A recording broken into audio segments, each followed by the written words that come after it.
Hello मित्रों, तो आज ज़रूरी जानकारी के तहत मैं एक महत्वपूर्ण व्यक्ति के बारे में कुछ ढूंढ कर लाया हूँ।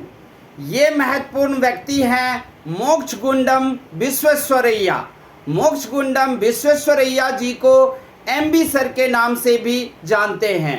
हम में से शायद बहुत सारे ऐसे लोग होंगे जो इनके नाम के बारे में नहीं जानते होंगे, क्योंकि नाम भी थोड़ा टफ है। लेकिन प्रतियोगिता परीक्षा से जुड़े हुए सभी स्टूडेंट और टीचर लोग इनके बारे में ज़रूर जानते हैं।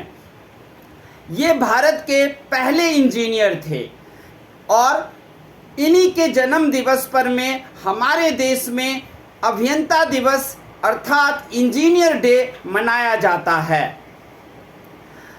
मोक्षगुंडम विश्वेश्वरैया सर का जन्म 15 सितंबर 1861 ईस्वी को मैसूर कर्नाटक में हुआ था। मैसूर जिले में एक तेलुगु फैमिली में ये जन्मे थे। इनके गांव का नाम चिक्काबल्लापुर था और है। इनके माताजी का नाम है वेंकाचम्मा और पिताजी का नाम श्रीनिवास शास्त्री। इनके पिताजी संस्कृत के एक प्रकांड विद्वान थे, लेकिन इनके पास धन की कमी थी। शुरुआती दौर में विश्वेश्वरैया जी ने अपने गांव से ही पढ़ाई शुरू किया और पढ़ाई को जारी रखा, लेकिन इनके पास धन की कमी होने के कारण इन्होंने ट्यूशन भी पढ़ाया और पढ़ाई को जारी रखा। 1955 ईस्वी में इनको भारत रत्न दिया गया। इनके जन्मदिन के रूप में ही इनको सम्मान देने के लिए इंजीनियर डे, अभियंता डे 15 सितंबर को हर साल मनाया जाता है। 1883 ईस्वी में इन्होंने LCE और BCE की परीक्षा पास की, जिसको आज के दौर में BE परीक्षा के नाम से जानते हैं। जानते हो, मैसूर आज कर्नाटक का सबसे समृद्ध जिला है और उसे बनाने का श्रेय Mokshagundam Visvesvaraya sir MB sir को जाता है। वहाँ पर में मैसूर सैंडल ऑयल फैक्ट्री की शुरुआत इन्होंने ही की। आज पूरी दुनिया में Mysore sandal oil factory famous है और हजारों लोगों को नौकरी भी देते हैं। मैसूर ज़िले में फैक्ट्री लगाने के लिए सबसे पहले बिजली की ज़रूरत थी और आप तो जानते ही हो कि आधुनिक समाज में जितनी भी तरक्की हो सकी है वो बिजली के कारण, और इस बात को अच्छी तरह विश्वेश्वरैया सर जानते थे। MB सर ने सबसे पहले देखा कि अगर हमारे पास बिजली हो और वो भी बिना प्रदूषण वाली हो, जिसमें कोयला और पेट्रोल का यूज़ ना हो, अर्थात पनबिजली तैयार करना, बांध बनाकर पानी को घेरना, फिर उस पानी को टरबाइन पर गिराना जिससे मुफ्त में बिजली बनेगी और फिर हम अपने ज़िले मैसूर को समृद्धशाली बना सकते हैं। MB सर को अपने देश में फैले शिक्षा में कमी, बेरोजगारी और गरीबी की काफ़ी चिंता रहती थी। इसलिए जब ये मैसूर के राजा के यहाँ मुख्यमंत्री बने, तब इन्होंने सबसे पहले शिक्षा के क्षेत्र में काम किया। वहाँ पर 4500 स्कूल सिर्फ थे, लेकिन इन्होंने मुख्यमंत्री रहते हुए स्कूल की संख्या को 10,500 कर दिया।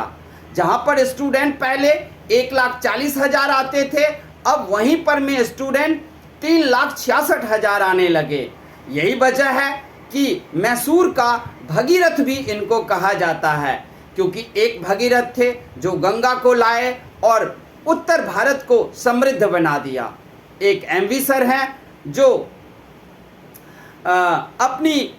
अपने द्वारा किए गए कार्यों से उन्होंने मैसूर को, कर्नाटक को, दक्षिण भारत को समृद्ध बना दिया। इसलिए इन्हें मैसूर का भगीरथ भी कहा जाता है। MB सर ने पंचवर्षीय योजनाओं के बारे में भी बातें कही थी। जानते हैं, पंचवर्षीय योजना की शुरुआत रसिया ने सबसे पहले शुरू किया, लेकिन रसिया को उन्होंने शुरू किया उससे पहले ही इन्होंने 1920 ईस्वी में ही एक किताब लिखा था रिकंस्ट्रक्टिंग इंडिया। रिकंस्ट्रक्टिंग इंडिया याद रखना विश्वेश्वरैया सर ने लिखा है। उसमें इन्होंने पंचवर्षीय योजना के बारे में बताया था कि अगर भारत को समृद्ध बनाना है तो उन्हें पंचवर्षीय योजना लागू करनी चाहिए। और इनकी किताब में इन्होंने पहले ही लिख दिया था, जबकि रसिया ने तो बाद में इसको शुरू किया और फिर रसिया इतना तरक्की के रास्ते पर गए। भारत सरकार ने इन्हें पूरा सम्मान दिया है, भारत रत्न दिया, डाक टिकट पे भी स्थान दिया, सबको दिया। सबसे बड़ी बात कि मोक्षगुंडम विश्वेश्वरैया सर कभी बूढ़े ही नहीं हुए। इनको चिर यौवन इंजीनियर के नाम से जानते हैं। चिर यौवन मतलब ये 100 साल के उम्र में भी एक्टिव थे, कार्य कर रहे थे। इनसे रिपोर्टर ने पूछा भी था कि आपके चिर यौवन का क्या राज है, तो उन्होंने कहा था मेरे चिर यौवन का राज है कि बुढ़ापा जब मेरे घर के दरवाजे पर आता है तो मैं उससे कहता हूँ कि मैं घर में नहीं हूँ, मैं घूमने गया हूँ, और इसलिए वो निराश होकर खाली हाथ लौट के चला जाता है और मैं चिर यौवन ही रह जाता हूँ और जवान ही रह जाता हूँ। इन्होंने मैसूर जिले में ही कृष्णराज सागर बांध का निर्माण कराया, जिसमें मुफ्त में ढेर सारी बिजली बनी और कर्नाटक सैंडल ऑयल फैक्ट्री ही नहीं बल्कि वहाँ सैकड़ों फैक्ट्री लगाए गए। बिजली आने के साथ ही सभी बिजनेसमैन ने अपना अपना कंपनी सेटअप किया और मैसूर जिले दक्षिण भारत में सबसे समृद्ध है। आपको लगभग वहाँ बेरोजगार लोग नहीं मिलेंगे, सबको इन फैक्ट्रियों में, इन कंपनियों में कोई न कोई काम मिला हुआ है। विश्वेश्वरैया जी किस तरह के इंजीनियर थे वो मैं आपको बताऊंगा। विश्वेश्वरैया जी के माइंड में इंजीनियर बसता था। ऐसा लगता था जैसे वो स्वर्ग से जन्म से ही एक इंजीनियर बनकर आए हैं। इनके बारे में एक कहानी प्रसिद्ध है और वो कहानी हम लोगों के बचपन में बुक में लगाया गया था। शायद आप लोग भी पढ़े होंगे कि एक बार की बात है, विश्वेश्वरैया सर कहीं जा रहे थे ट्रेन में। उस ट्रेन में लगभग ज़्यादातर अंग्रेज गोरे लोग ही थे। ये नीचे दीवार के सहारे डिब्बे में बैठे हुए थे और सब कुछ देख रहे थे, सोच रहे थे, चल रहे थे। अचानक ये उठे और जाकर ट्रेन की चेन खींच दिया। ट्रेन रुक गई। सारे अंग्रेज इन पर भड़क गए, भाई तुमने ट्रेन को क्यों रोका? तुमको किसने बोला कि ट्रेन को रोक दो? तुमने ऐसा क्यों किया? विश्वेश्वरैया सर ने बोले, sir please listen my point, whatever I want to tell you. दरअसल में बात यह है कि आगे चल कर के पटरी कहीं टूटी हुई है। अंग्रेज सब अवाक है, तुम कैसे जान गया ट्रेन में बैठे बैठे कि आगे जाकर के ट्रेन की पटरी टूटी हुई है? उन्होंने कहा, मैं कैसे जाना मैं नहीं बता सकता, लेकिन मेरे दिमाग ट्रेन की वाइब्रेशन को, कंपन को पकड़ रहा है और मैं ट्रेन के कंपन को समझकर कुछ ऐसा जरूर मेरे अंदर फीलिंग आया कि नहीं कुछ तो गड़बड़ है, क्योंकि ट्रेन की आवाज़ और कंपन ऐसी नहीं होनी चाहिए जो इस वक्त है। चलो, सब लोगों ने उनकी बातें मान ली, सब लोग उतरे। आगे चल कर के जब वो गए देखने के लिए कि क्या बात है, तो दरअसल में सच में पटरी टूटी हुई थी और नट बोल्ट खुले हुए थे। ट्रेन की बहुत बड़ी दुर्घटना हो सकती थी, लेकिन विश्वेश्वरैया सर ने अपने दिमागी इंजीनियर से वो उस एक्सीडेंट को रोक दिए, क्योंकि इनका नस नस दिमाग का एक एक न्यूरॉन इंजीनियरिंग से भरा हुआ था। ये ट्रेन की आवाज़, कंपन को भली भांति जानते थे कि जब ट्रेन की पटरी सही रहती है तब ट्रेन की कैसा कंपन होता है, कैसी आवाज़ होती है।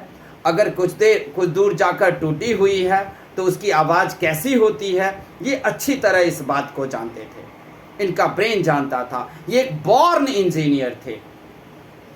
और सबसे बड़ी बात कि पंचवर्षीय योजना के मैं कहता हूँ जन्मदाता यही थे, क्योंकि इन्होंने पहले बुक में लिखा है। बाद में हमारे देश में पीसी महालनोबिस, डॉक्टर के.एन. राज सब ने पंचवर्षीय योजना को चलाया, लेकिन और रसिया ने भी, रूस ने भी चलाया, लेकिन पूरी दुनिया जानती है कि इनके बुक में सबसे पहले पंचवर्षीय योजना का वर्णन लिखा गया।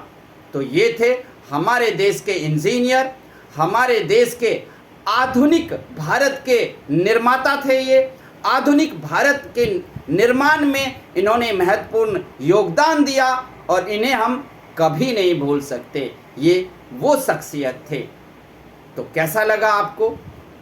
जितने भी बच्चे हैं हमारे, सबको बता दें कि इनको ज़रूर आप पूरा वीडियो देखना, इनका जन्मदिन, हर चीज़ पता रखना, क्योंकि आप अगर कोई भी प्रतियोगिता परीक्षा देने जाओगे जिससे आपको नौकरी प्राप्त होगी, सरकारी नौकरी या इंजीनियरिंग से रिलेटेड प्राइवेट नौकरी, तो मोक्षगुंडम विश्वेश्वरैया सर के बारे में आपको ज़रूर कुछ न कुछ पूछा जाएगा। ज़रूर इनके से रिलेटेड क्वेश्चन आता ही आता है।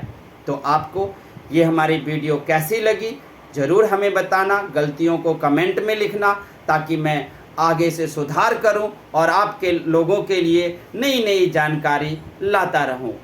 तब तक के लिए धन्यवाद। जय हिंद।